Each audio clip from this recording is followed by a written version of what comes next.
ख्वाबों की दुनिया। ये कहानी एक शब एक गांव के खंभों में शुरू होती है, जहां एक जवान लड़का अली अपने दोस्तों को अपनी नई तलाश की कहानी बताने के लिए जमा होता है।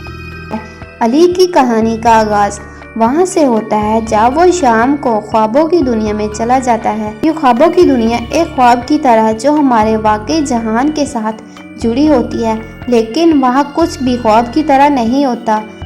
अली इस ख्वाबों की दुनिया में एक खौफनाक जंगल की तरह बढ़ता है, जहाँ इंसानों की तरह जानवर भी होते हैं। वो वहाँ कुछ दोस्त भी बनाता है जो ख्वाबों की दुनिया के बशिंदों की तरह होते हैं। वहीं कुछ दिन कटते हैं और वो अपनी कहानियों को अपने दोस्तों के साथ सुनाते हैं। लेकिन एक रोज़ अली ख्वाबों की दुनिया में एक खौफनाक जंगल में गुम हो जाता है। वो वहाँ अकेला होता है। उसे दुनिया का सबसे खौफनाक ख्वाब आता है। वो जंगल में आवाज़ें सुनता है, इंकशाफ करता है कि इंसानों की तरह जानवर भी आखिरती हैं और वो एक ख्वाबों की दुनिया में फंस गया है। अली की कहानी अब एक अंजीला की तरह बदल जाती है। वो जंगल के अंदर बेसुकूनी से गुजारता है और खौफ की तरह दुनिया को पसंद करता है। वह जंगल में आवाज़ों को अपने दोस्तों को सुनाता है, लेकिन कुछ दोस्त उसे इंकशाफ करके उसे ख्वाबों की दुनिया में ही गुम कर देते हैं। अली अब ख्वाबों की दुनिया में फंस गया है, वहाँ के शरीफ बाशिंदों की तरह होता है।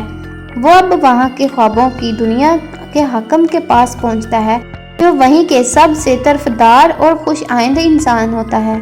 अली की कहानी अब एक ख्वाबों की दुनिया की तब्दीलियों का सफ़र होती है, जहाँ वो ख्वाबों की हकीकतों और झूठों का पता लगाता है। वो अपनी कहानी की तलाश में निकल पड़ता है और अपने दोस्तों को वही फंसा रहने देता है ताकि हकीकत का सामना करे।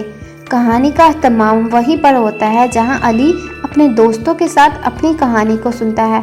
इनके दिल में खौफ का धड़कन और अजीबियत की लहरें गूंजती है। वो सब एक साथ अपने ख्वाबों की दुनिया की दास्तान से बेहतरीन माशरती सबक सीखते हैं कि ख्वाबों और हकीकत का इंसानी दिल के साथ कैसा तल्लुक़ होता है। ये कहानी हमें ये याद दिलाती है कि हकीकत और ख्वाबों की दुनिया के दरमियान हदों में एक खौफनाक आलम होता है और कभी भी हमें अपनी तसव्वुरियत को वक्त देना चाहिए।